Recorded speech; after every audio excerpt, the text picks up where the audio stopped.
Coming up on this week's show, virtual reality comes to the N64. A huge storage boost for your PSP Go.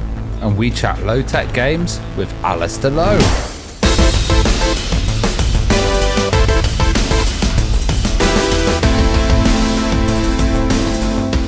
And the Retro Hour podcast is brought to you every week with our incredible mates at Bitmap Books. Now, have you seen their latest release? Everyone's so hyped for this. N64, a visual compendium, a rich history of the machine that marked the moment that Nintendo moved to fully embrace 3D, and of course resulting in some of the best games ever made. So you can check out that and the rest of their retro gaming collection at bitmapbooks.com.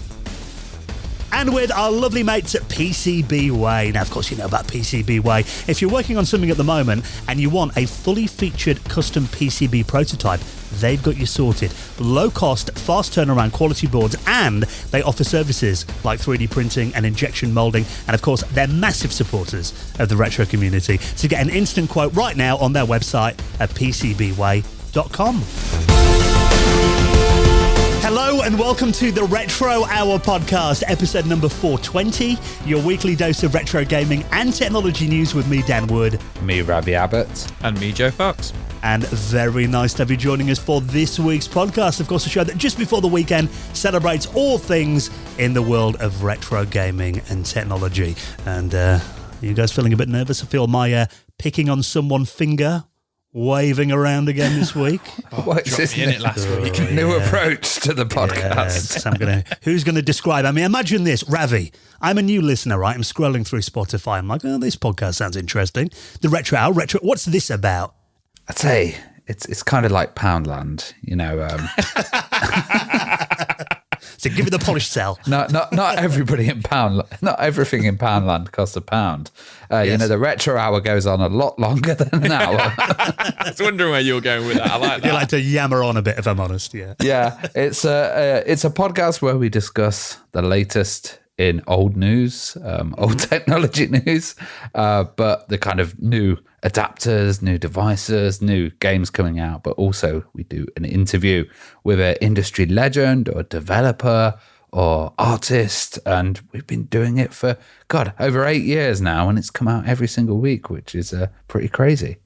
Exactly. So I think that kind of sums it up. That's what the podcast is about. And of course, we bring you up to speed on what's been happening in retro. Because we get that everyone's got busy lives. You know, not everyone can spend all day on the forums, on the socials, and kind of see what's happening in retro. So we keep an eye over all that for you and give you the big stories from the last week. And in terms of, retro stuff that we do, not only do we do the podcast as well, I mean, you have a bit of a extracurricular activity as well as your day job as well, Ravi. I know you work for my favourite magazine, Amiga Addict. Now, as a kid, I used to buy all the Amiga mags, Amiga Format, CU Amiga every month. I'd get Amiga Shopper as well. All my pocket money were going to Amiga magazines. Amiga User International, Amiga Computing I get sometimes as well. So when you guys launched this new Amiga magazine a couple of years ago, I mean, I'm hyped for it every month when it comes through the letterbox. It really feels like, being like 11, 12 years old again. We thought we'd give it a little mention, though, because we haven't mentioned Amiga Addict on the podcast for a while, but still going strong. What you guys been working on this month? Yeah, so it's issue 28, and I've actually done the feature, which is like 6 pages, so it's been quite tough to do. And, it's quite interesting because I used to do the features, and just with time, doing the podcast, having a job, all of this other stuff, it's quite hard to do. But I'm really happy to be back doing the feature for this issue. And that's on Scala, which is a beautiful piece of Amiga software. I kind of called it like a glue that brought all the different elements of Amiga together. I do remember Scala. It was a bit like almost like a multimedia creation suite, wasn't it? I remember they used it for. Do you remember they had those? There was like an exhibition. I think it was at the London Transport Museum back in the 90s. I remember reading that they basically repurposed Amiga CD32s, running Scala for like interactive kiosks. Yeah, they used it for everything. They actually used it to advertise Windows as well at one point. So Microsoft were using it. It's a really cool piece of powerful software. And in the magazine, I go down the kind of rabbit hole because it was also used on cable TV, and then they even had some hardware themselves. So yeah, it's a really interesting read, and you can pick it up in W.H. Smith's as well.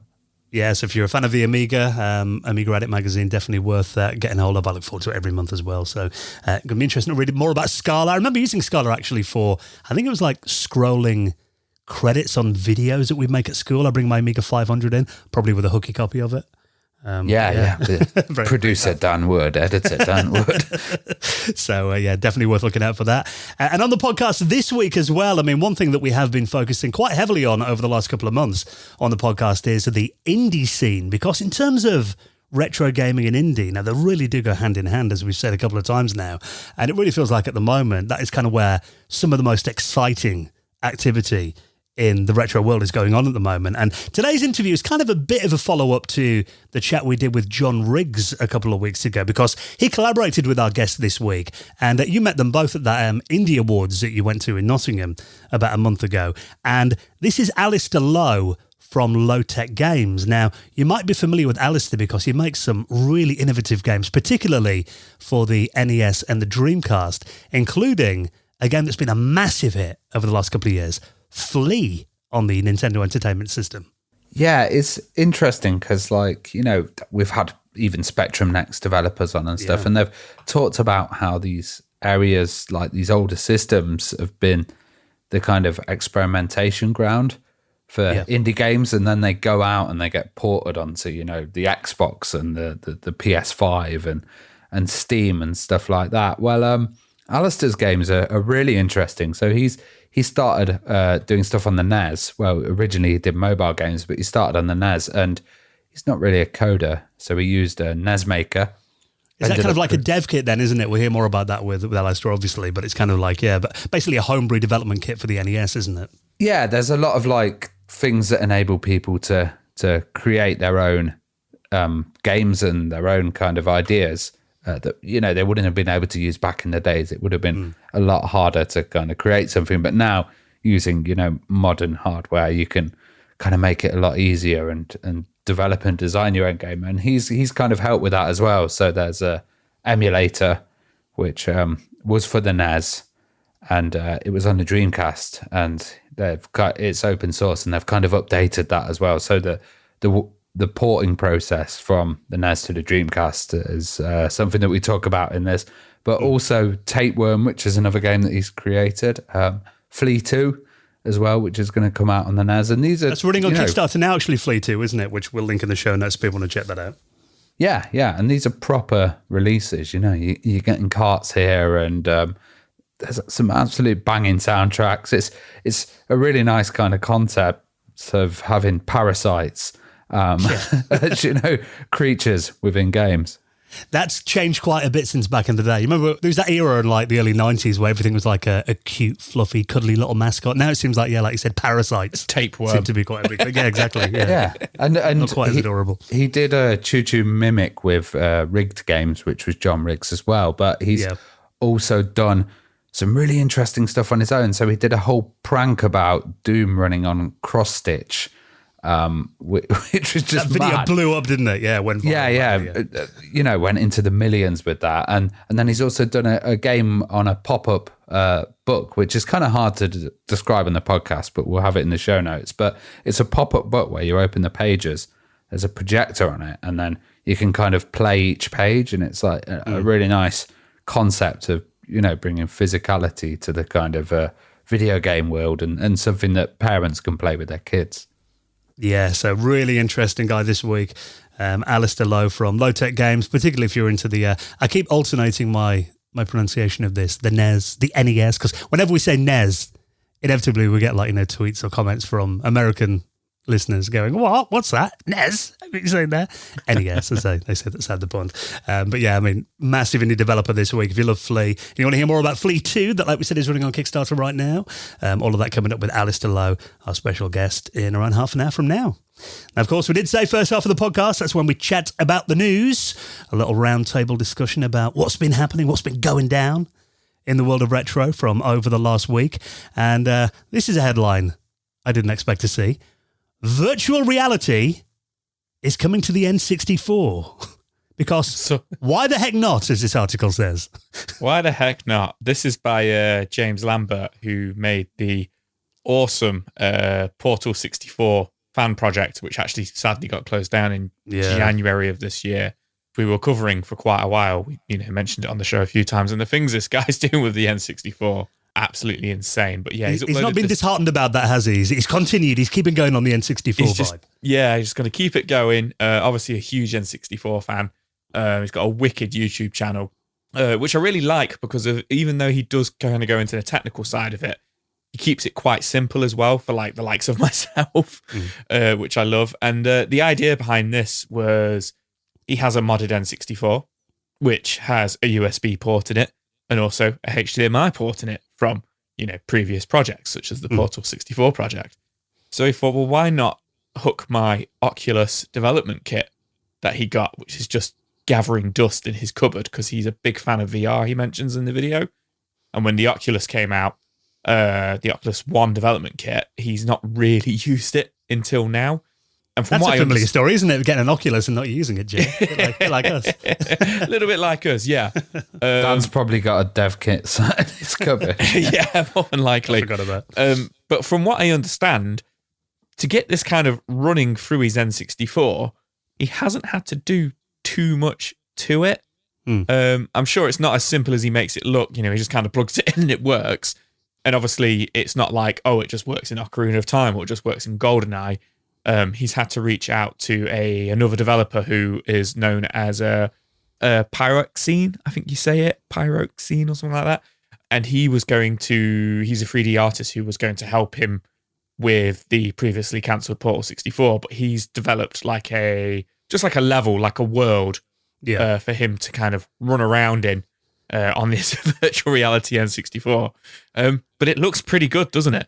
Yeah, I think in terms of this running on a system that's like 25 odd years old now, this looks really impressive. And like you said, he's used this Oculus Developer Kit 1. He said, basically it's got a very simple tracking and interface on there as well. He takes the output from his modded N64 via USB as well. Some interesting things that he's working on. He said there is a little bit of kind of lag on there as well, and the head movements don't quite catch up. But apparently he's planning on using an Arduino maybe to help with that, to send the orientation data back to the N64, which might smooth things out a little bit.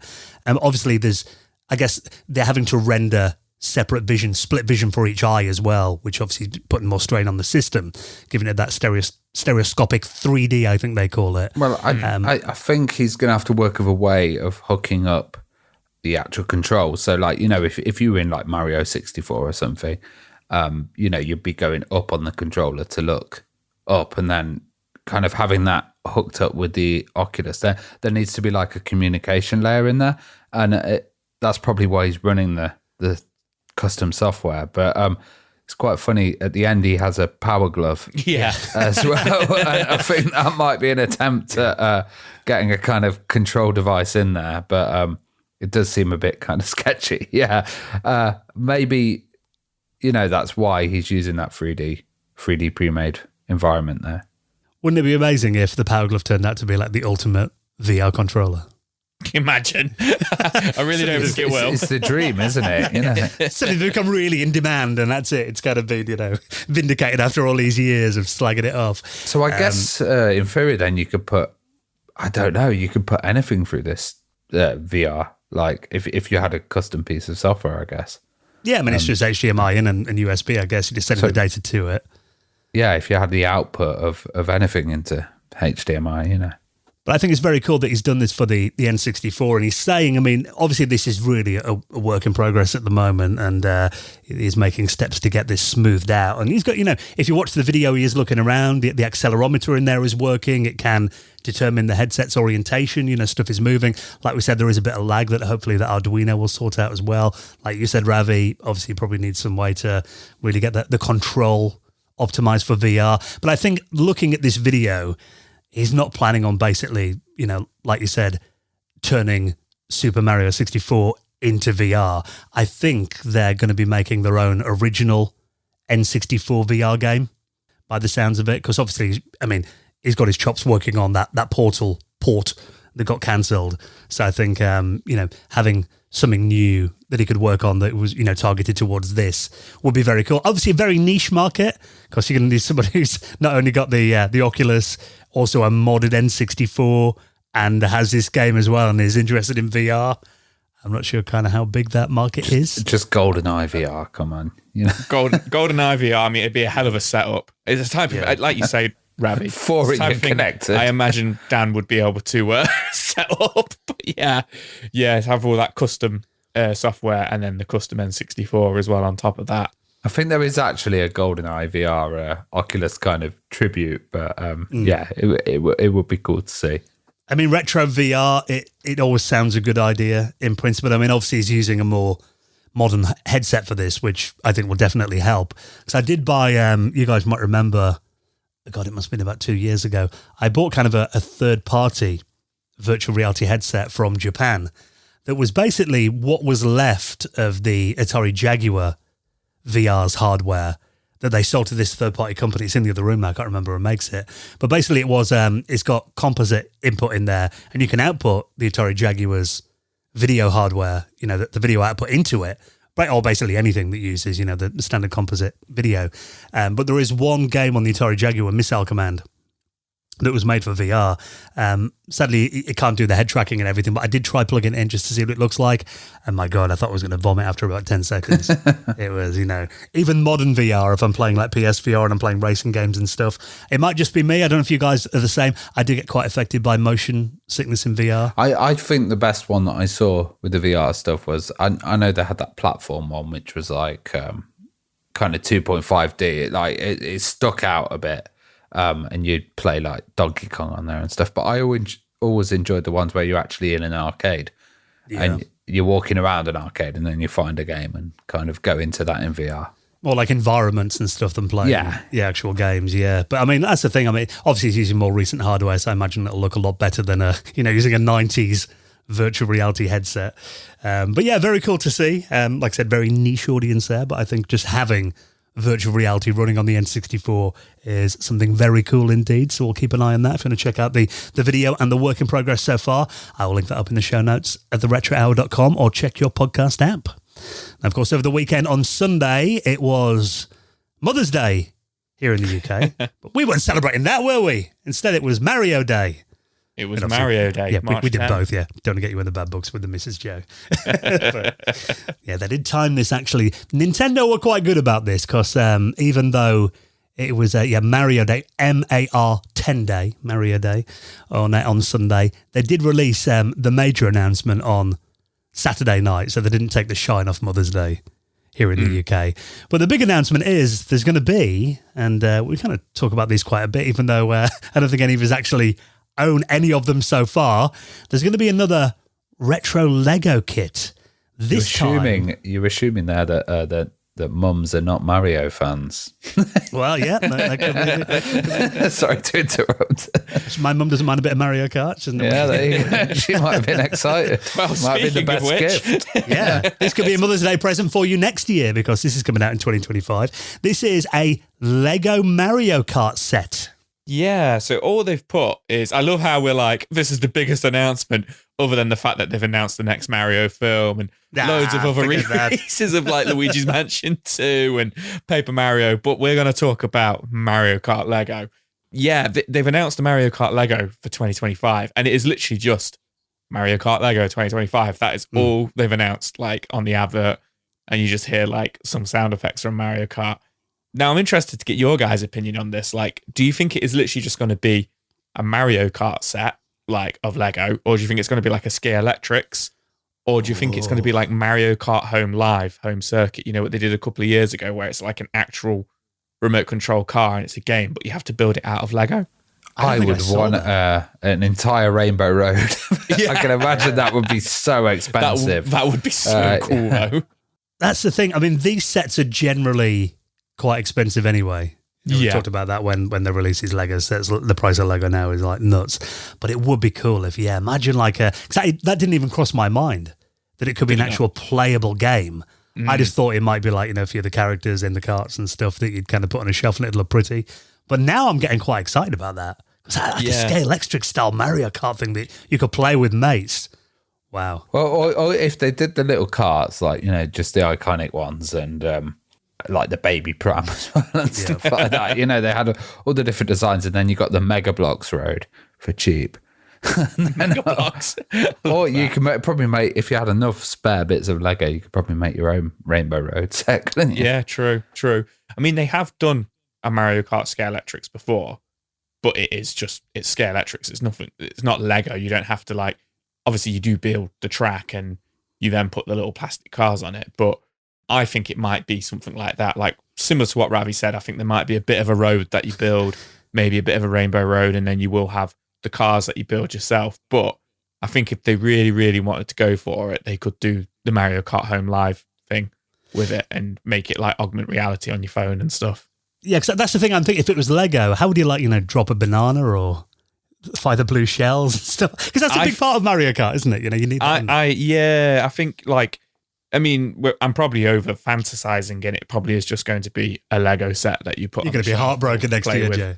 Yeah, but I think if they really went for it, they could make a little remote control car that you build yourself out of Lego, and it's got a little motor in there and stuff, and you build on top of it like a little bit like Lego Technics, I think it was called, or Lego Techno or something. I think it was called in the 90s.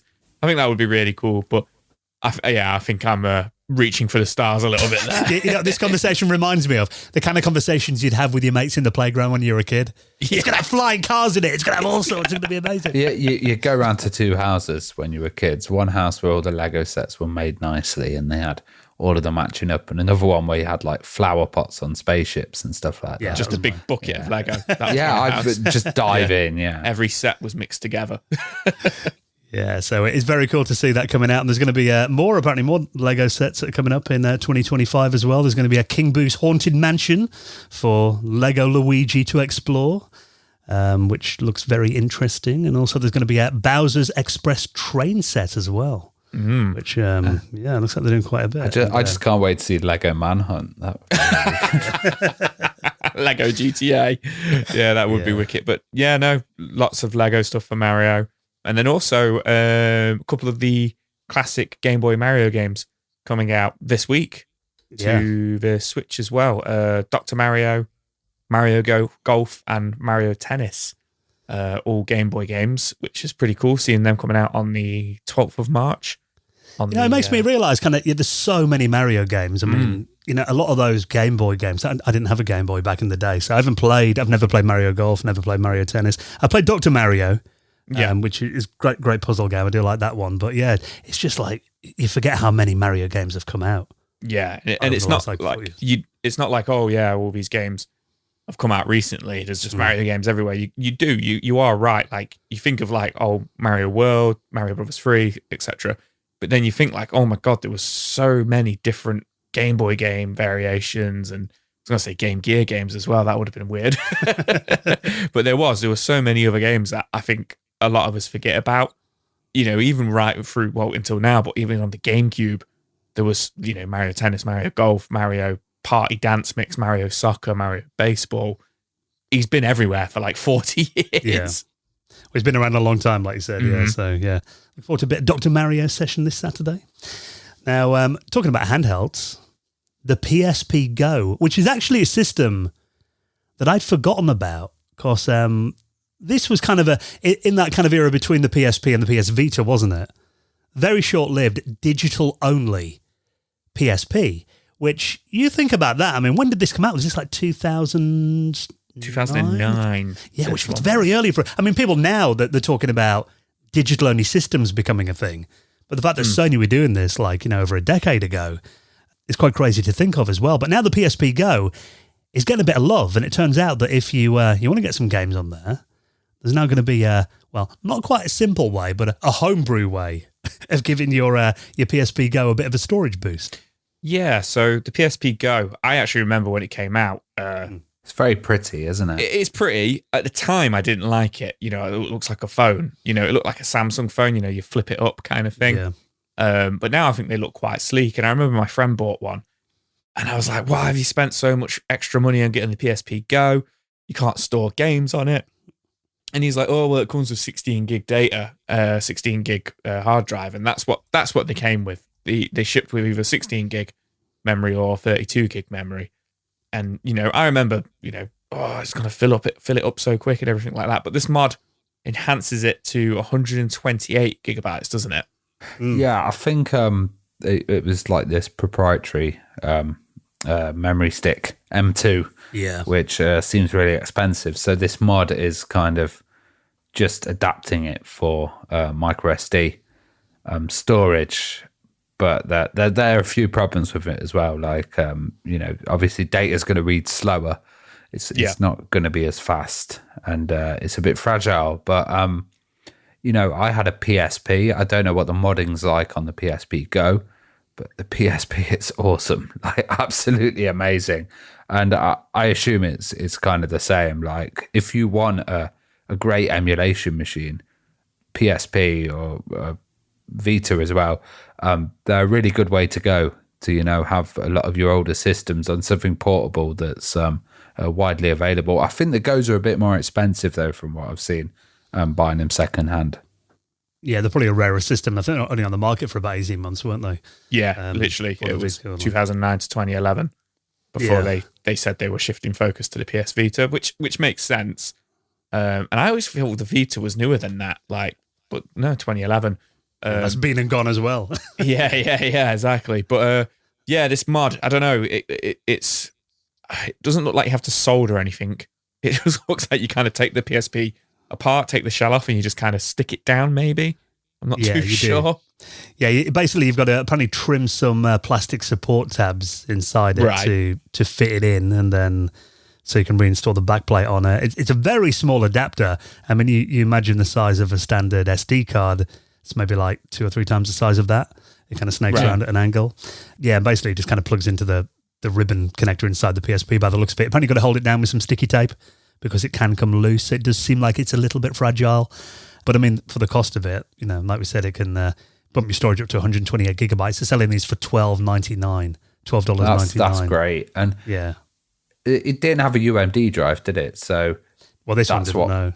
No, the PSP Go. So that's what made it a lot thinner. And I remember the UMDs, people would do mods putting high capacity batteries in the PSP in the back of them, and being able to fit that because of the space from the UMD drive. But this requires a really thin solution to go in, and at that price you're laughing really. Although, I mean, if you have got a PSP Go, that is one downside. It means you can't watch Big Mama's House on UMD, which I think, it was a system seller for me back in the day. I sometimes go into like pawn shops and charity shops, and I see a few like lonely UMD discs, and it is usually like Big Mama's House or something like that. 40-year-old Virgin, I think I've got as well. I generally buy them off I see them because I have got a PSP. I don't think I've ever watched a UMD movie on them, but you just I generally buy them. Yeah, put them on the shelf. Same with my Philips CDI video CDs. Just a cool thing to own. So if you have got a PSP Go and you want to give it a new lease of life, then these are available now. Like I said, very affordable price. So I'll link that in the show notes as well.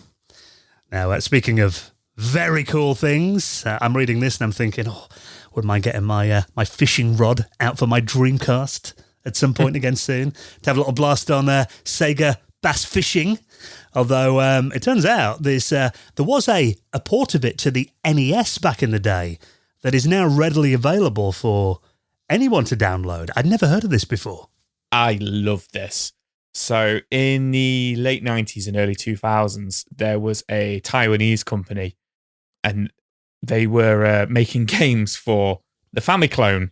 So, Famicom, Japanese Nintendo, kind of like unlicensed, units, game consoles. Unofficial. Unofficial units they would make and sell in Taiwan. And there's been so many different, kind of like unofficial ports to the NES of like Mortal Kombat. There was one for Tekken 2.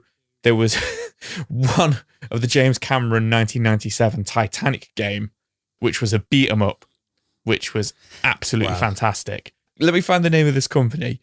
Apparently. What were they called? I love these, other regions where titles come out from. Hummer Team. Yeah, Hummer Team. There we go. So all unofficial. And as it turns out, I didn't know about this one. In the early 2000s, they had made a Sega Bass fishing one as well, which worked with one of these Famicom clones, which came with an unofficial fishing rod as well for it. Now, reason we're talking about that is this week is a ex-user called Pirate Game Thing has actually dumped the game online. So I'm assuming he's actually got one of these kits, one of these, cartridges with this game on from Taiwan, on one of these Famicom clones. And they do work on the Famicom as well, and you can get them to work on the NES and stuff. And he's dumped this Sega Bass Fishing, the Hummer Teams version that came out in the early 2000s for the NES. I don't know about you guys, but I think this is wicked. I really like the look of this. I'm looking at, when you first sent this story over, I was like, oh God, I bet this is going to be dreadful. I was picturing kind of those, you go down like to Skegness in the summer, and you'd buy those like off the market, those kind of cheap NES kind of clone systems, and they'd have some kind of homebrew games on there or rip-offs. They're always dreadful. But then I'm watching the video of this, and actually, it's got like parallax scrolling. It's got the color palette is amazing. The characters look really well drawn. It looks like a really good playable fishing game. It's a really playable fishing game. It's got fantastic graphics for the NES, a really good soundtrack. The premise of it, obviously it's fishing, but you can pick your lure, you can pick the stage you want to play on. The music and the feel of it is very like JRPG, very Japanese RPG of the time, but it's Sega Bass Fishing. What do you think of it, Ravi? Because you're a big fan of like the Sega sports games for the Dreamcast, aren't you? Yeah, I don't think it looks like a fishing rod. I think it looks like something else. But I think this is really cool. Like, I love the idea of these kind of, companies that just didn't care. They pumped it out from another region, put it out there and just blatantly ripped off a title. It does look cool. I'm a fan of fishing myself. I used to fish, and I need to get back out there. But now I can experience it at home. Don't even need to leave the house now, Ravi. You can play a king fishing on your NES, courtesy of a Pirate Game Thing. So, very cool to see those getting dumped. Because that's the thing. I mean, generally, most of the big titles for the main systems are all kind of available to play, in the main now. Kind of getting these unofficial ones, like I said, those kind of crappy clone systems that you buy. It would be nice to have those preserved, because they do bring back memories for a lot of people. So I think that's a very worthwhile effort. So you want to get hold of that. I'll link that up in the show notes as well. Now, just one final story before we hop into our chat with Alastair Lowe from Lowtek Games. And sorry, guys, I'm going to talk about the Commodore Plus 4 again. There seems to be lots of Plus 4 news sneaking into the podcast, but I think it's probably because the scene is so active at the moment, actually. Which is crazy, because, the Plus 4 didn't get any love for decades. I remember, there was a couple of games kind of snuck out in the early 90s for it, generally like over in like Poland or Hungary, where it had a bit of a bigger scene. But, nothing over here in the UK that I can remember. But it does feel like in the last kind of 6 months, really, doesn't it? Like the Plus 4 is getting so much love from the indie scene. Particularly, it's kind of one team, I think, who are behind most of these. But this is another very impressive-looking port of a game to the Commodore Plus 4. And now, we had Outrun recently, which looked incredible. We've now got the great... Now, I'm going to say it wrong again, because I always get comments on this. No one can agree on it. I always say the great Gianna sisters, but some people say Gianna. Yeah, I say Gianna. Yeah. I say Gianna. Solidarity. Two against one. I stand with you. Gianna, there we go. We decide that's official now. But someone's ported the great Gianna sisters, which was, if you don't remember that game, I'm sure most people do, it was a bit of a controversial game back in the day, because it was basically a rip-off of Mario, wasn't it, that got yanked off the shelves. So that original version of it's very rare, isn't it, and very valuable if you've got one of those. But have you guys played, first of all, have you played the original Gianna sisters before? Oh, of course I have, yeah, definitely. Yeah. And the music's absolutely banging. The music's a bit lower on the Plus 4 version, but there's still that scrolling in there, and that's the whole part of it. It's as much as like Mario was a technical demo. There was that whole thing about id Software. Their first kind of product was making a copy of Mario for MS-DOS to prove that the PC could do that side scrolling, and that works really well on the Plus 4 as well with this, doesn't it? Yeah, which if you'd have told me that back in the day, I'd have been like, get out of here, no way. But someone's actually managed it. This is a bit of a miracle, really, because whenever we talk about these Plus 4 ports, I do have to remind everyone that the Commodore Plus 4, it didn't have dedicated SID hardware, and it didn't have a dedicated sound chip, because obviously the Commodore 64 version of this has got that incredible Chris Hulsbeck soundtrack on there, which is legendary, which I think they've actually done a pretty decent job of kind of recreating that on the Plus 4, bearing in mind its hardware. And again, I always said this guy's name wrong. Sabo. He's like one of the big Commodore Plus 4 musicians. He's done the music for this. It's interesting in music because you kind of have a cutout of when a sound effect happens, and the music, it's got this like kind of break, but it works, and you get that consistent soundtrack throughout as well. So I can see there's a lot of trickery going on there. Yeah, and this is Tamas Sasvari, who's done the programming here, M. Trends, who's done the artwork too. And this is, basically it's a really good port by the looks of it of Great Giana Sisters for the Commodore Plus 4. Now, looking at the intro, I mean, there is a video that I'll link up if you haven't got your Plus 4 emulator set up at the moment. It does really take advantage of, the Plus 4 having more colours than the Commodore 64, I think. Yeah. Some of the intro graphics on here is incredible. But then the thing that made my jaw drop is when you get about, you check this video, you get about 1 minute 50 in, it is that scrolling, because it's got that scrolling introduction, hasn't it, with the title that goes along. It's just really nice. It looks incredible. And then when you get into the game, I've got a feeling, I haven't played the original Giana Sisters for a long time. And maybe, I don't know if you have, Joe, but kind of looking at this, it does feel a lot slower than the original Mario, for example. Well, also, I used to remember people used to clone Mario on it. So they put Mario skins on it and there'd be all these pirated versions coming out. Yeah. So maybe we'll see, a Mario skin on there at some point.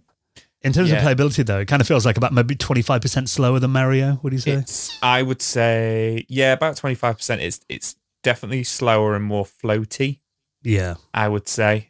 I've never actually played Giana Sisters, but Ravi always does say it's got a banging soundtrack. So I know that much about it. But watching this version of it, a little bit floaty. I think the original isn't quite as slow or floaty as this, is it?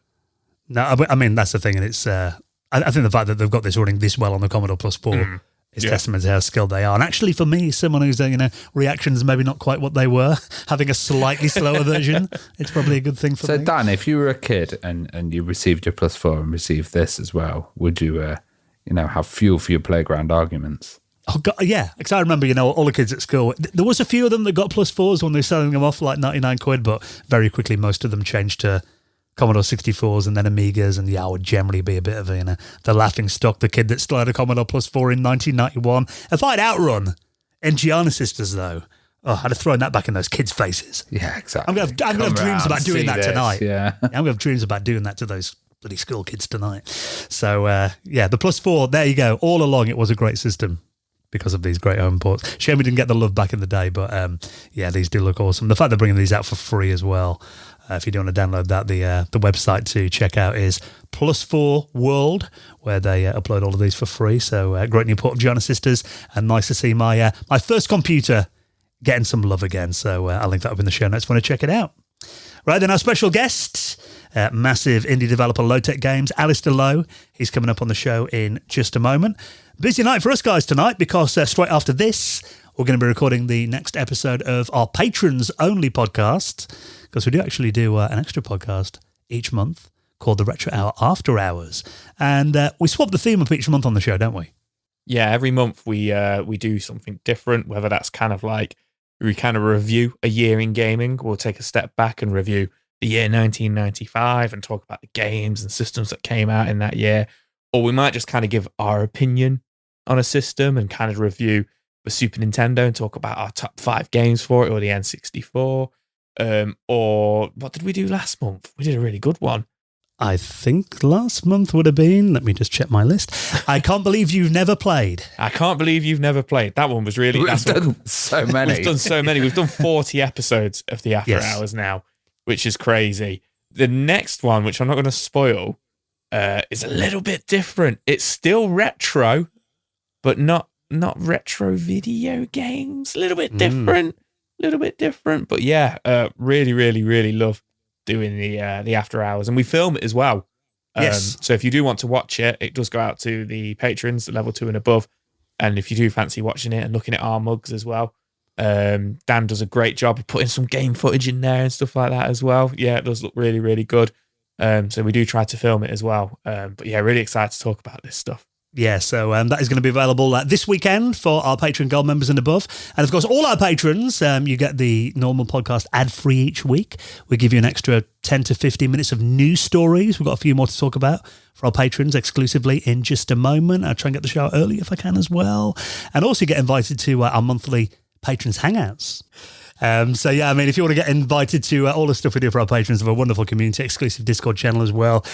All the details to sign up right now are on the website at theretrohour.com. And of course, we do induct new members into the most prestigious high score table in the world of retro gaming, and that is the Retro Hour Hall of Fame. Hall of Fame. And let's welcome in our newest members. A big thank you to Rodney Underkoffler, Andreas Wander, Tiago Apifano, and James Randall, who all joined us on Patreon over the last couple of weeks. We massively appreciate your support. And if you'd like to join our wonderful patrons community, sign up right now at theretrohour.com. Now, just before we hop into this week's interview with Alastair Lowe, let's take a second to give a massive thank you to a big supporter of the Retro Hour podcast, and that is our amazing friends at Shopify. You know the sound by now. That's the lovely sound of making another sale on Shopify. You guys doing any side hustles at the moment? Are you doing your retro gaming markets and stuff, Joe? Retro gaming market. I'm usually there. Leeds, Doncaster, Birmingham. And that sound is a sound you definitely hear at not just the games markets, but Christmas markets. My wife went to a Disney market once where people who had made kind of like their own businesses, like Disney t-shirts, licensed t-shirts and jumpers and stuff like that. And you now see everywhere, if you kind of own a stall or run a stall like that, you have to have one of these, and they are the portable card machines. And Shopify do them as well, and they're excellent. They're really, really easy to use. You can just connect them to your app. And, I was seeing these everywhere, and I was like, I need to get myself one of these. I've seen a few record fairs. Yeah, record fairs, anything. Yeah. Wicked, aren't they? Because no one carries cash anymore. Particularly since the pandemic, is no one carries money anyway. So I think having these is essential. Gone are the days where we used to, before Play Expo, pull up to a service station and withdraw £300 and then worry that you're going to lose it all day. But obviously having these for your customers, these are shop-ready point-of-sale systems, essential these days. And like I said, everyone's starting their own side hustle at the moment, maybe thinking of becoming your own boss. Shopify takes care of everything for you, not only in person, but also they offer a really comprehensive all-in-one commerce platform to run, start, and grow your business as well. It is revolutionizing millions of businesses worldwide. So if you're selling in person or online, they've got everything you need. All your sales channels are covered. You've got the e-commerce platform, the shop-ready point-of-sale system, and even they can help you sell across your social media marketplaces, stuff like Facebook, Instagram, even TikTok as well, with industry-leading tools ready to ignite your growth, giving you complete control over your business and your brand. The best thing as well is you don't have to learn any new skills. Often with these platforms, you've got to learn design or coding. None of that. Shopify take care of it all for you. And if you do get stuck, they've got award-winning help with extensive course libraries and 24-hour support as well. So they're ready to support your success every step of the way. So if you want to take your business to the next level and get serious about shopping and selling today, head to this website right now, because we want to give you an exclusive offer where you can try out Shopify for yourself for a £1 a month trial period. So head to our exclusive link, and of course, they'll know that we sent you. Really helps out the podcast. Shopify.co.uk/retro hour, all lowercase, Shopify.co.uk/retro hour to take your business to the next level today and get ready to hear a lot of this. Right then, time for this week's special guest going inside the world of Lowtek games with Alastair Lowe. He's next on the Retro Hour podcast.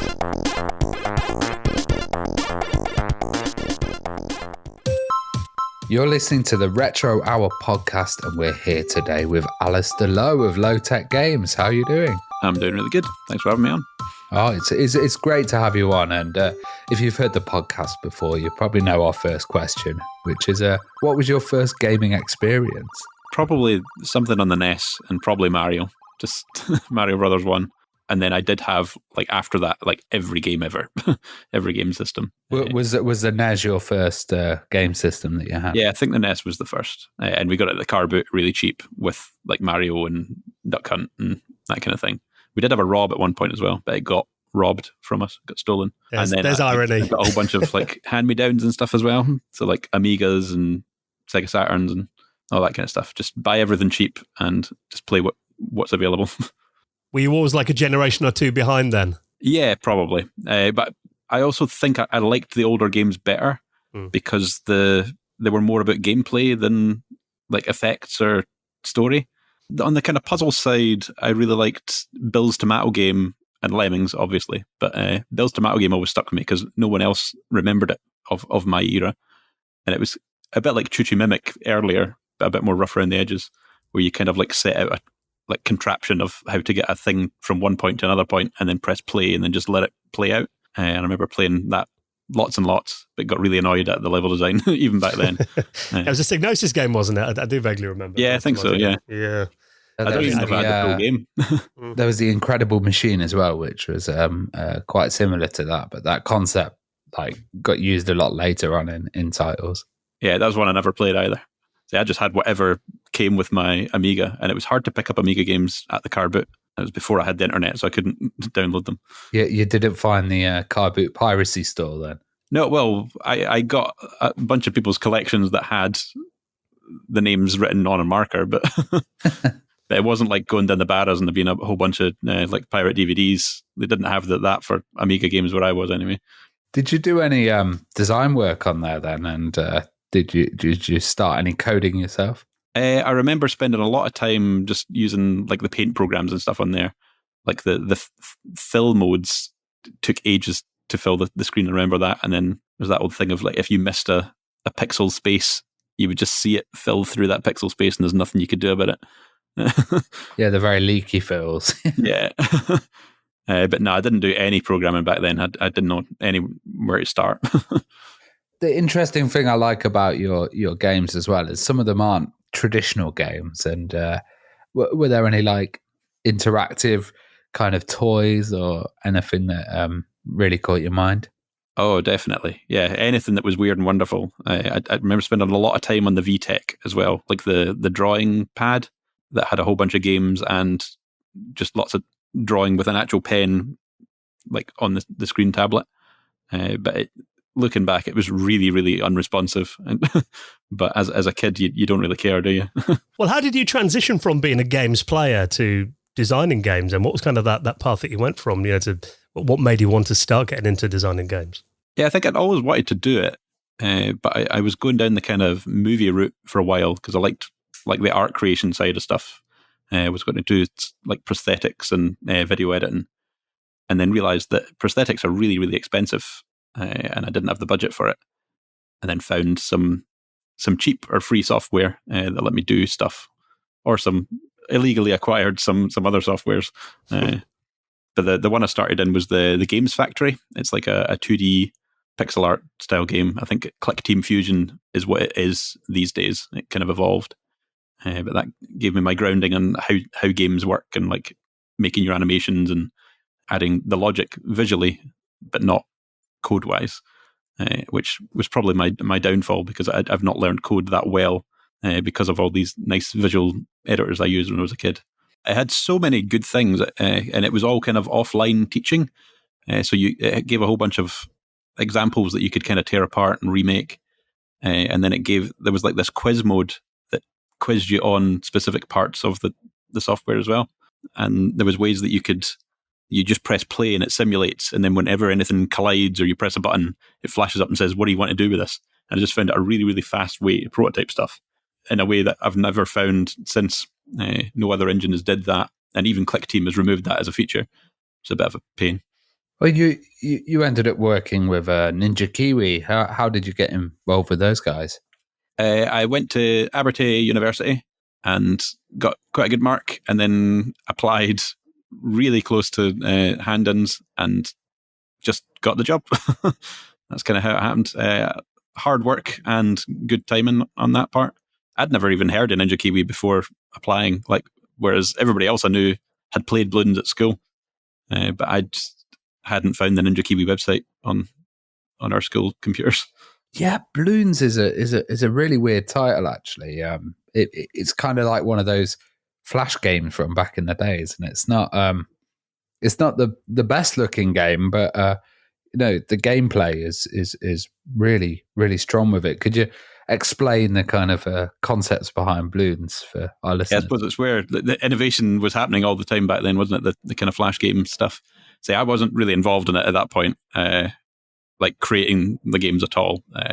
I came along at the end of BTD 4, which is Bloons Tower Defense 4.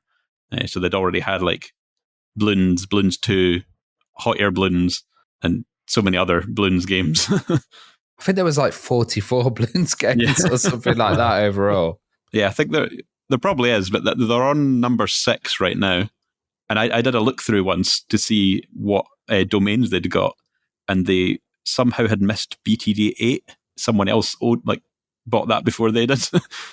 That's crazy. Yeah, obviously a really long-running franchise, and obviously, I mean, a lot of those games back then, that era of the original Flash games was very experimental. I mean, did you kind of look at that, want to take that concept of Flash games to other systems, that experimental nature of them? Yeah, I was really interested in watching the Flash games kind of make it into the mainstream and the consoles. Say, Alien Hominid really had a place in my heart for. That was the first game I played when I got the internet in my house, and then the internet broke 10 minutes later. But I had that tab open, I could keep playing it.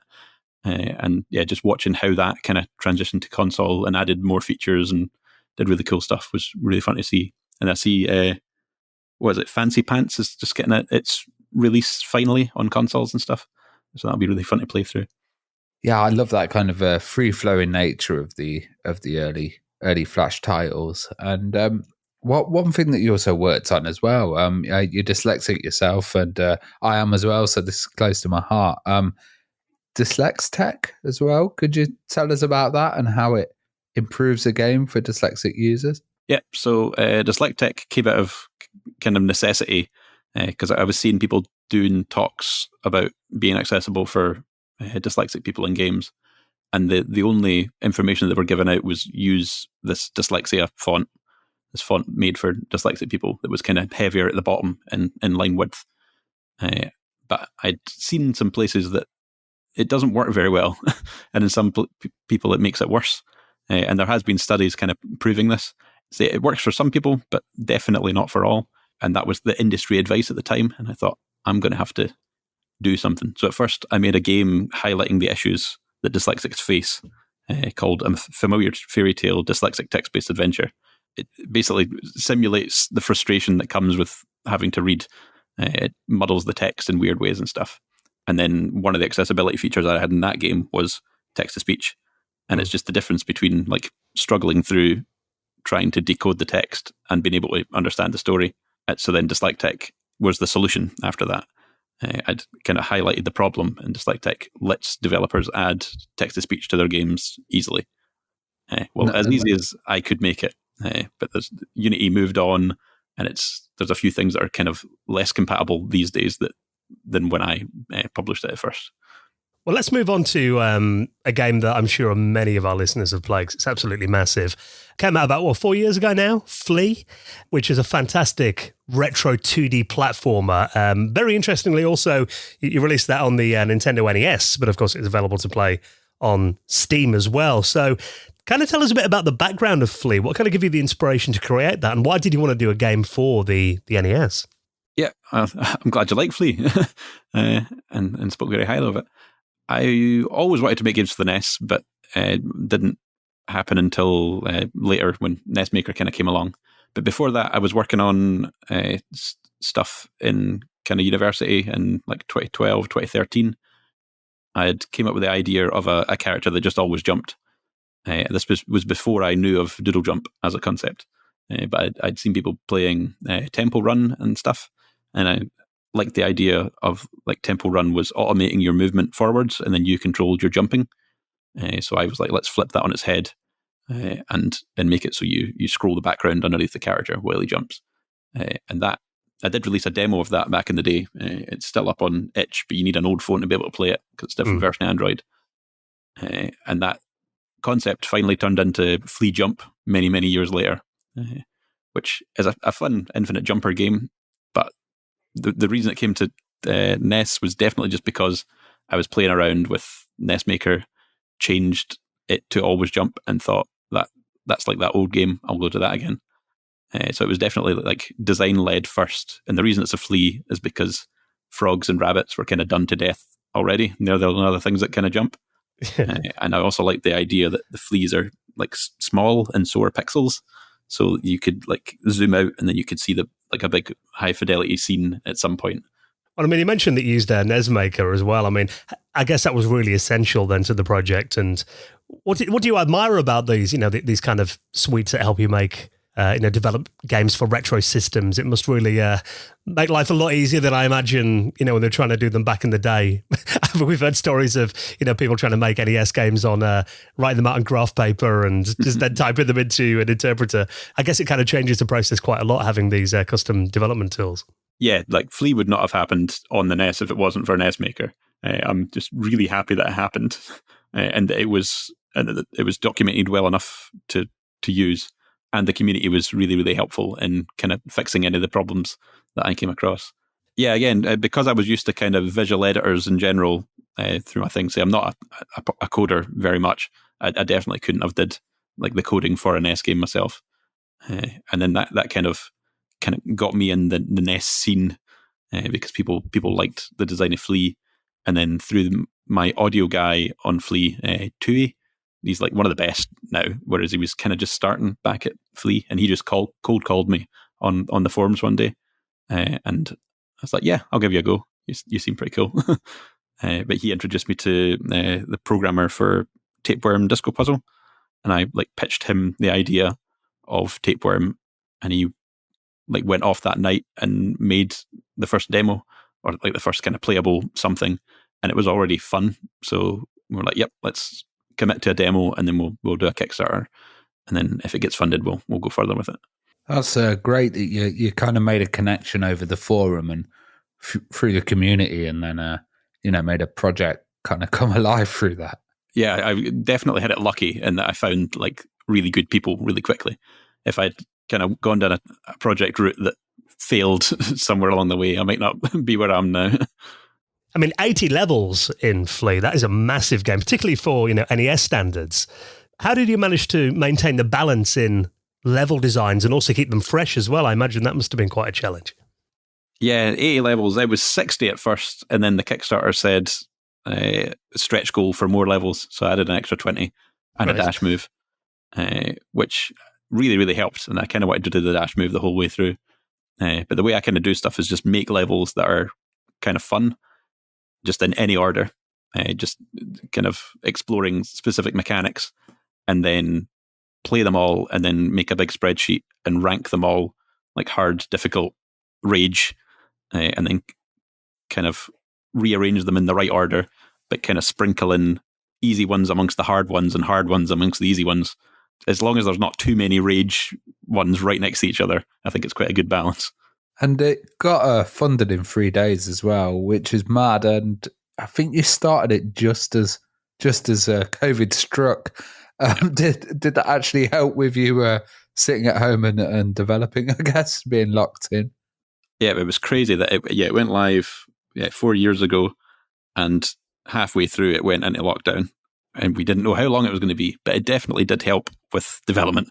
It probably would not have shipped on time if it wasn't for COVID. There was a lot of late nights and weekends that I would have been busy otherwise, but wasn't because of COVID. Sounds like you're more productive than most of us when we're doing just Zoom quizzes for like 6 months. Yeah. I was just eating.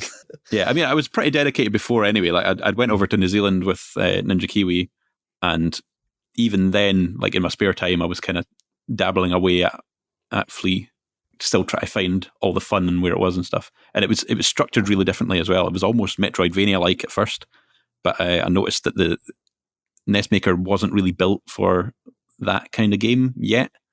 So I just changed it to a kind of like what they called linear Yeah. game. And I realized that I kind of don't like Metroidvanias that much either if they're not basically structured like a linear game. Well, I mean, you mentioned, Ravi said then it was funded in 3 days, which is just nuts. And I mean, were you blown away that there was that much demand for an NES title, or did you kind of anticipate that it might be on that level? Yeah, you're always really scared when you go into a Kickstarter. You don't know what the response is going to be. So it was my first one I'd ever did, and there'd been another couple recently funded. So I had a good chance, but there was also 3 other NES Kickstarter games on at exactly the same time, which was less than ideal. I wonder if it would have got even more if it wasn't. But yeah, those 3 days were definitely nail biting. I was like, is it ever going to get there? Because I had the tracking apps and stuff, and it was showing that they were going to be really good, and then it was kind of tailing off as the days were going on. Like, no. But I tried to make it sure that it could get funded on the early bird backers alone, which I think is a good strategy, because it feels that they're early investors, and if all of them go, you get over the line. Well, it's interesting to see that you did a Dreamcast port as well, and I think the method that you used was really smart, because the Dreamcast homebrew scene was quite a big one, because early on they had boot CDs and stuff like that. So how did you kind of go through that process of getting it directly onto the Dreamcast? Yeah, so I had been like kind of watching all the homebrew scenes and seeing what ones were active and people were buying stuff for. And the main ones were NES and Dreamcast, mainly because you didn't need a modified system to play the homebrew for them. And then I remember a friend at school just gave me a burned CD that said like NES games and said, run that on your Dreamcast. So then years later, when I was making Flea, I was like, I wonder if I could port it to Dreamcast using that disc. And it turned out it was just an open source software thing called Nester DC. It had a license that we could use for commercial use. So we ported it over, added the VMU support, and just auto boot into one game rather than having one of those horrible 90s menus.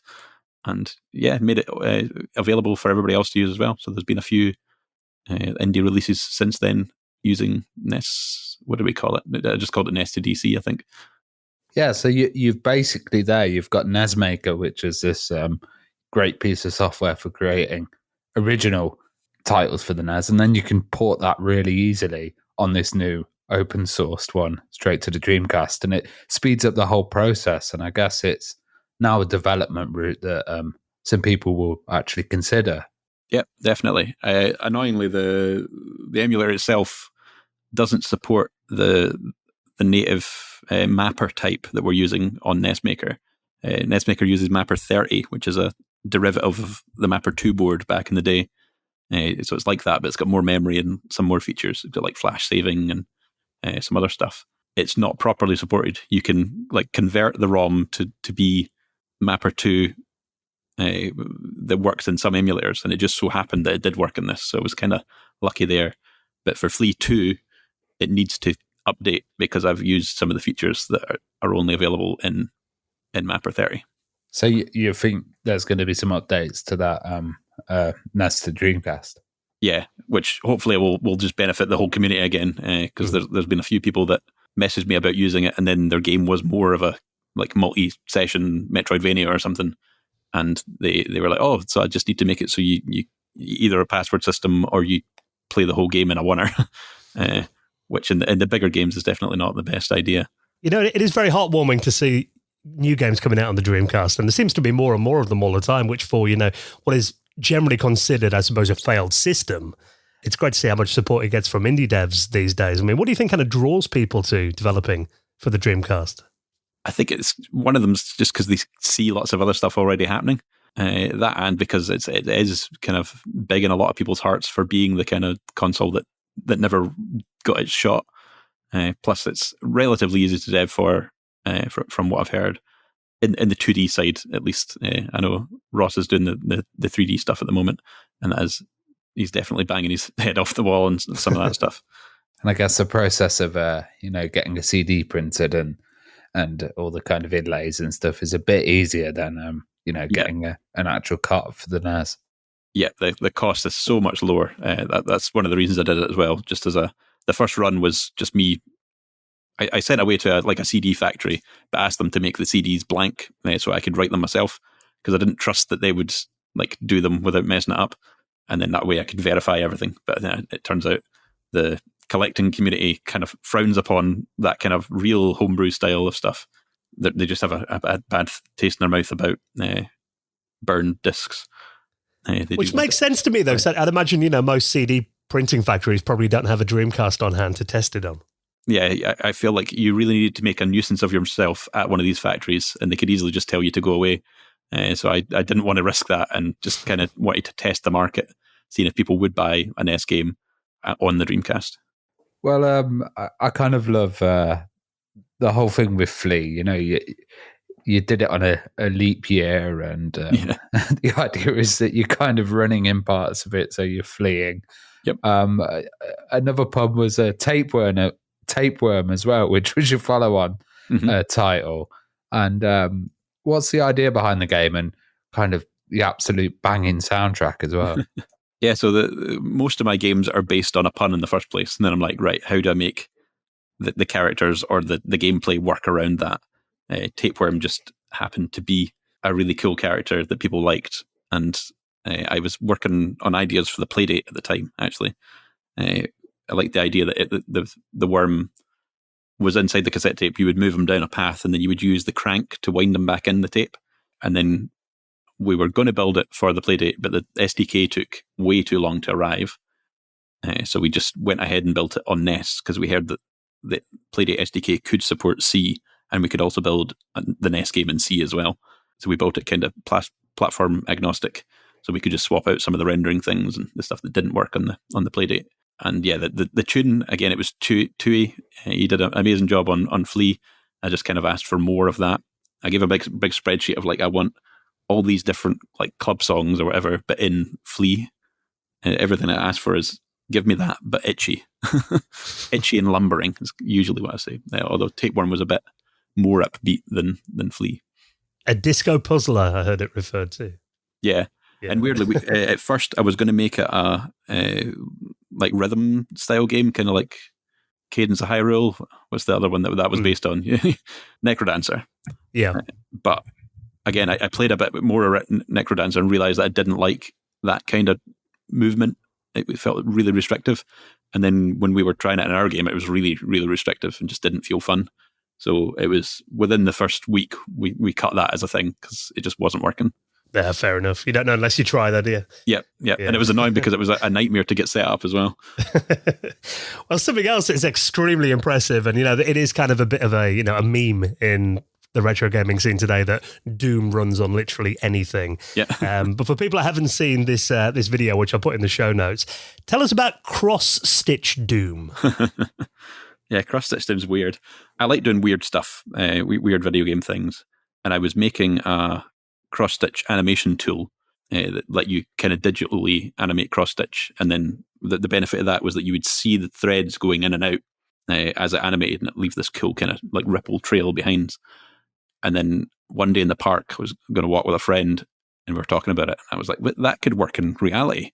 And I had an idea of using some motors and some bits of thread to kind of pull bits of thread through that had different colored paint on them.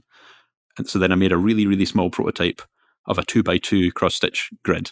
And I could make it animate on and off. So I had a 2x2 pixel display made out of cross-stitch, which is really, really cool. But to scale that was really, really difficult. So I didn't. But it was around the same time as April Fool's Day was coming up, and someone had already asked, does it run Doom? So I was like, this is the perfect opportunity for this. So I made a fake version of Doom using my cross-stitch animation tool, and then superimposed it over some actual cross-stitch in the real world, and made it look like I'd made it play Doom. Which is really, really good because we teamed up with the Scottish Games Network and some other random games news outlets to make it look like it was real, and they came up with a really cool thing. They called it multi-threaded. Thought that was genius. Pun intended. Yeah, definitely. And then a whole bunch of people fell for it and reposted it, like Bethesda and id and Arduino. Oh wow! and it was really great to see. And then the next day, like I seen people defending me in the comments. They're like, this guy's a mad genius. And like, no, it's fake. It's April Fool's Day. What do you expect? And then, a lot of my friends were like, you've did it to me again, haven't you, Ali? Because I always try to do something April Fool's Day and they always forget. And then some of the write-ups and on blog posts and stuff were removed after the fact because they felt bad that they'd been tricked. Yeah, don't trust anything on April Fool's Day. Yeah. No, I love that. It's pretty cool with your titles as well because you're getting onto lots of different platforms, not just cross stitch. Also getting on Antstream, the Evercade as well, and there's a Switch version with the Parasite Pack. What's it like getting approval for all of these different devices, and is it a hard process porting for all these devices as well? It's really good. I think the scattershot approach really works for me, and Evercade specifically was really, really great at kind of publicizing Flea at the time because it was COVID. Everybody was watching all the YouTube videos, and they put Flea kind of like front and center in the middle of that cartridge. I was very, very happy that happened. And then later for Antstream and stuff, I was just out at an event showing off the games, and Antstream were the kind of big sponsor at it. So I got talking to one of the guys there, and he says, "Well, we should bring you on."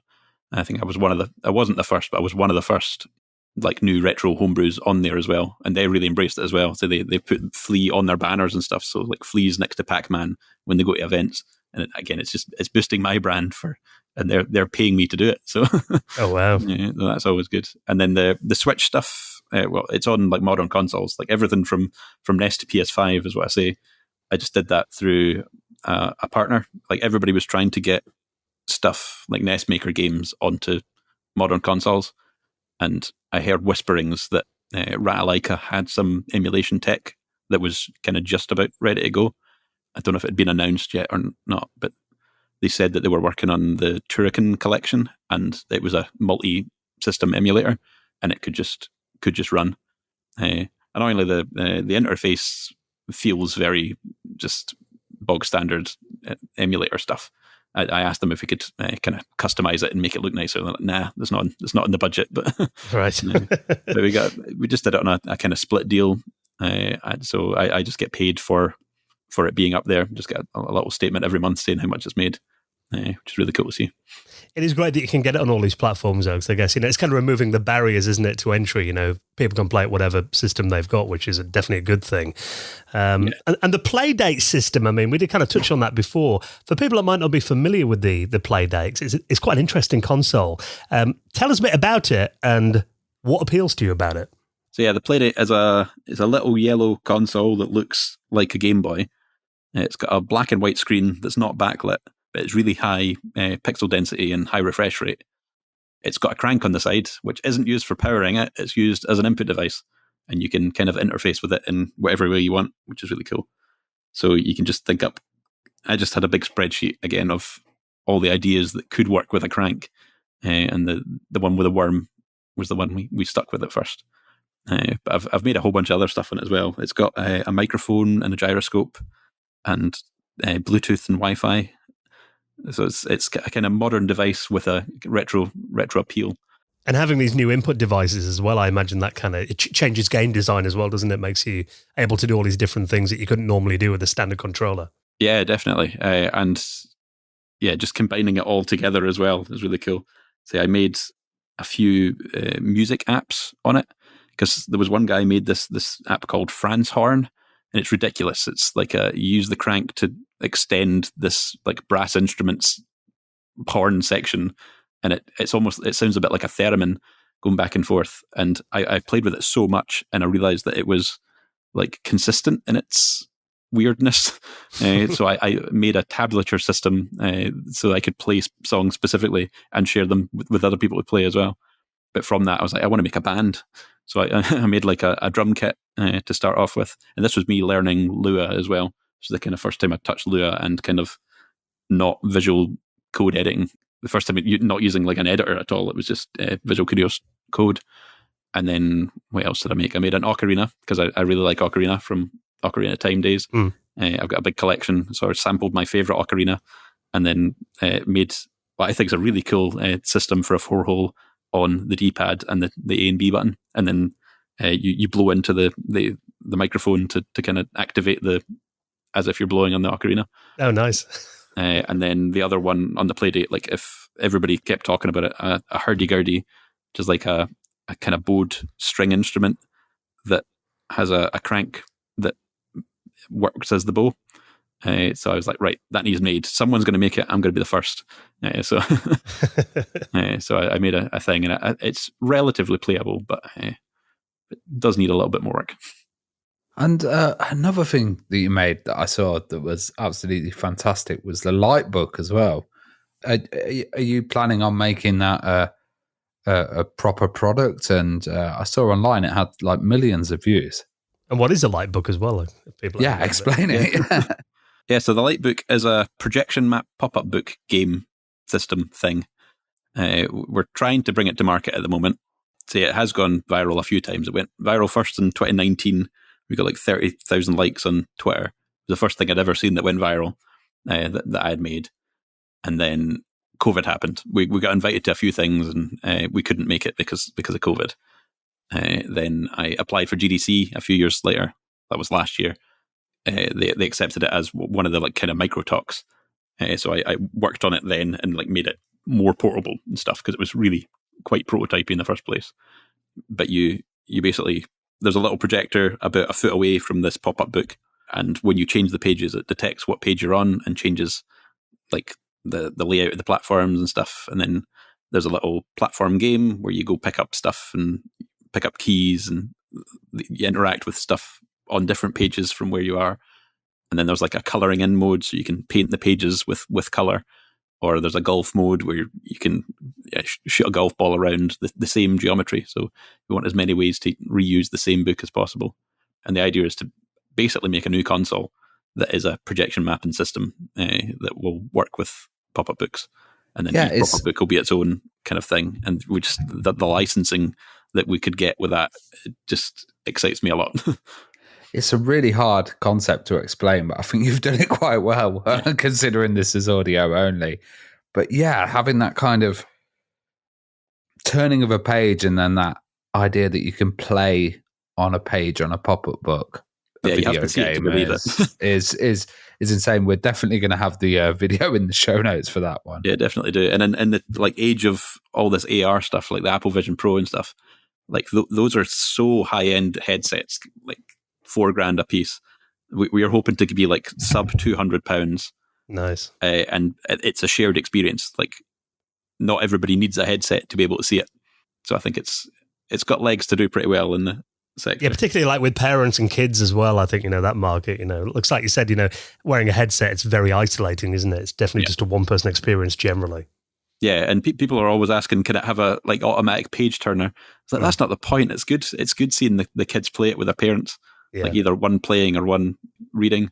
Yeah, it's like it could be like a bedtime story, but yeah, definitely something that's not going to have like blue light that's going to keep the kid up with an iPad, but still have that fun element and interactivity. Mm-hmm. Yeah, I hope it doesn't keep them too hyper. I've not did those tests yet. Let my niece play with it just before bedtime. Yeah, to get the bad books with the parents. You need a kind of therapeutic element to it, I guess. Yeah.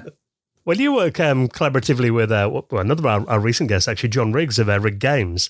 So how did you and John meet then? Me and John, we'd talked online before because I'd sent him copies of Flea and Tapeworm, and he really liked Tapeworm. He likes the kind of puzzle games, and he played it a few times on his stream, and he always kind of like said it was one of his favourites whenever anybody asked him, which was really nice.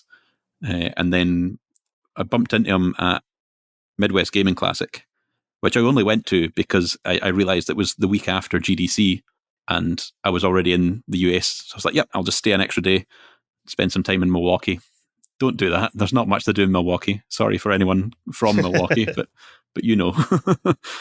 And then, so there was a whole bunch of like retro YouTubers round there, and he came round, saw the book, and instantly just picked up his phone and like started filming it. I was like, just tell me what you just told me again. Like, this is super cool. And I think at that point he didn't even realize it was the Tapeworm guy. He was just like, "What is this book? This is amazing!" Right.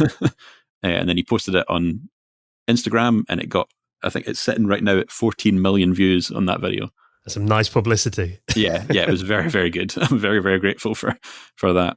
So yeah, from that point we were kind of talking back and forth, and he pitched me the game idea. He said he was pitching it around a few other people, but I was like, I can't remember what he said. He was wanting to make a game about a mimic, and that you would like set a route, like kind of puzzle game wise, and then get the knights to the mimic. And I was like, oh, so like Choo Choo Rocket? And he says, yes, yeah, exactly, yeah, let's do that. And then it went really, really quick again. I made a really quick design doc, teamed up with Aldi for it again, so it wasn't NES Maker this time, was straight C again, which meant that we could publish to Playdate, because Tapeworm did pretty well on Playdate, so I wanted to kind of replicate that again on there. So kind of, taking Choo Choo Rocket, and it came out on the Dreamcast. What was it like, recreating that on the NES and essentially demaking the game? Yeah, it was really good. So I never want to make the same game, but just a demake. I always want to put kind of our own spin on it. And I did play a lot of Choo Choo Rocket at my after school club when I was a kid, and there was some elements that I was like, I wish it could do this or that, or this is a bit too restrictive. So it was really cool with that kind of thing. The really difficult bit, which I suppose turned into a positive in the end, was on the Dreamcast. It was really nice and straightforward. Your like directional buttons, your face buttons, did the directions that you were going to place the arrows, which made a lot of sense as a kid. But how do you do that on a controller that's only got 2 buttons rather than the 4 for the 4 directions? So we came up with the idea of just having like a palette up the top that had all the different things. You just select them with one button and you can delete them or like back out with the other button. And for the most part, I think it works pretty good. There was a Choo Choo Rocket game on the Game Boy Advanced as well, which was less successful, I think. It used some weird combinations of buttons to do it, even though you were still limited by the palette of arrows on the side, which was weird. But no, I was really happy with how it turned out. But then it also meant that we could do things that weren't just arrows. So we've also got springs and pushable blocks in Choo Choo Mimic, which do just add a whole bunch of like puzzle opportunities, especially the boxes, because we've got a few different knight types in each of them. They've all got their own kind of unique behaviors. Like one of them turns left when he hits a wall, the other one turns right, another one can jump over holes, another one can push boxes. When you combine all of these together in the later levels, you've got like one knight pushing a box so that then the next knight can use it as a blocker to change its path, and it gets quite complex. It felt like one of those games that people could play on Twitch or something and have people going, definitely push this, helping out, like put that one up, one over. Well, you did touch on before that Flea 2 is on the way. So give us kind of the lowdown on what people can expect from Flea 2, and is there any kind of exciting new features that you can mention already?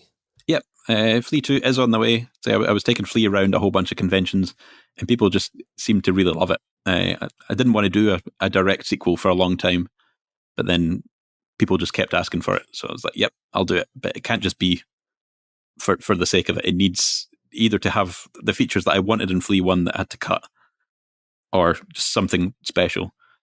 So I found a way to do animated tiles in this, much like in Tapeworm. The blood pickups and stuff animate now. There's just so many like quality of life things that I wanted to fix in Flea 1, but they were like consistently annoying.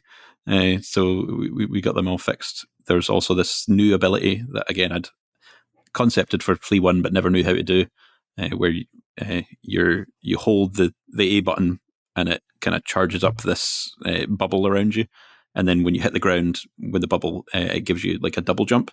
So it mixes between like the mashing to get the small jump, the big double jump. And the mashing was a weird thing that I was taking it around conventions and stuff, and someone was like, this game's really easy, you just do this. And I didn't know that it was a thing. And it turned out to be one of the kind of key features of Flea that made it different from any other auto jumpers. And it was definitely just made from a bug that I didn't know how to fix. And I turned it into a feature, designed a whole bunch of levels that you have to jump less yeah, it feels weird at first, but you get used to it, and I think the kind of speedrunners quite like it. Are you going with the initial NES launch, and then are you going to have support for other systems later? Yeah, it's going to be NES primarily again, and then it will come out to Dreamcast and stuff later. So we still need to do edits to the Dreamcast emulator to make it work.